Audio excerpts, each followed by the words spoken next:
Hi, this is Todd Howard of Bethesda Game Studios, and we're here to show you a sneak peek at our latest game, Skyrim.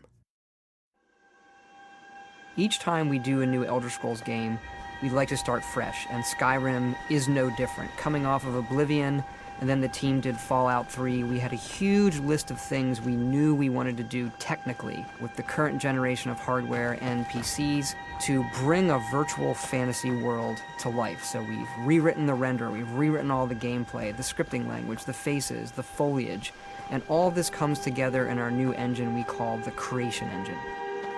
So we're interested in all the little details like this plant here, the medium details of these logs and trees, and all the way up to distant mountains. And if you've played our previous stuff, you know that mountain is not just a backdrop. You can walk all the way to the top of that mountain. And it's a huge world. Like our previous games, you can create any kind of character you want and then go do what you want.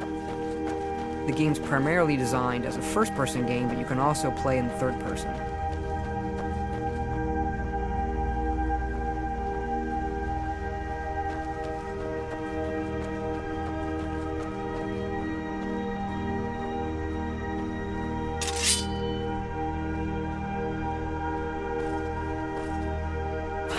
Our big motto for Skyrim is, you are who you play.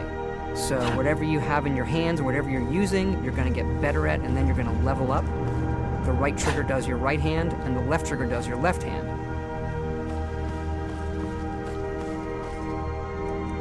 And you could put either a weapon or a spell.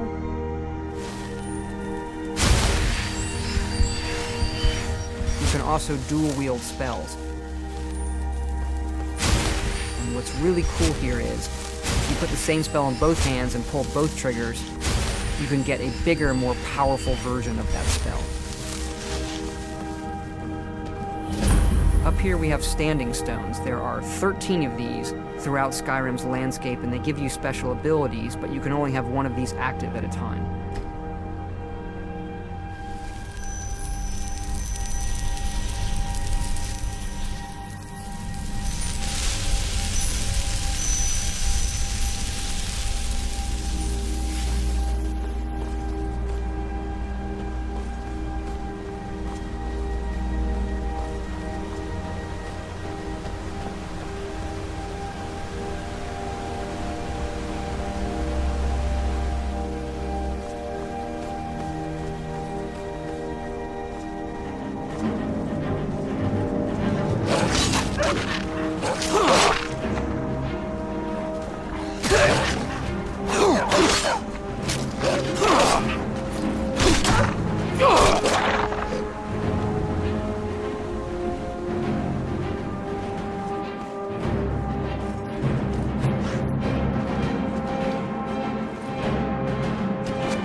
This is your character menu.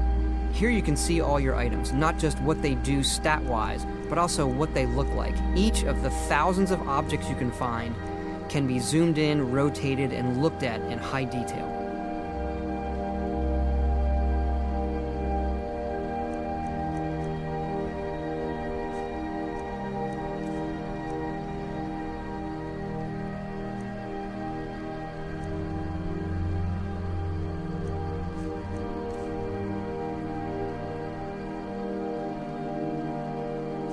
With the skills menu, you look to the heavens, and here you can see all of your skills, how they're progressing, and as your skills increase, you'll push yourself to leveling up.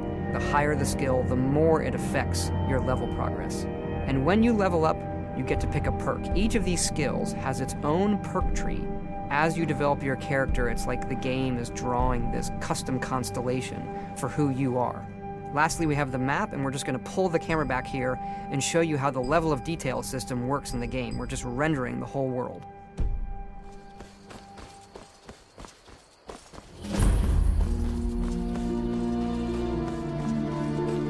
A dragon! I saw a dragon! What? What is it now, Mother? You keep on like this. Ain't every day we get visitors in Riverwood. Gerda's family first settled here as woodcutters a few generations ago. She and Hod run the mill. I make a decent living sharpening axes and fixing the sawmill.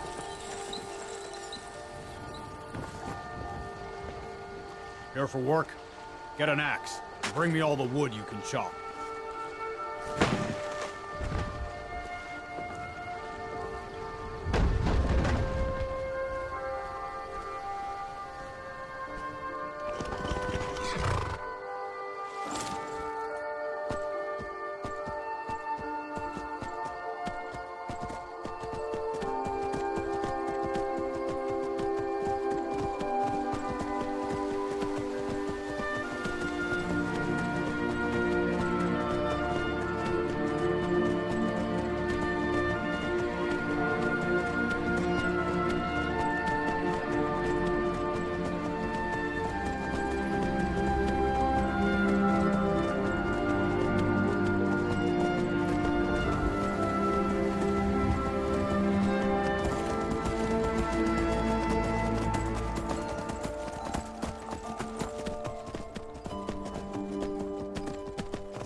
This mountain here is the tallest mountain in Skyrim. It's called the Throat of the World.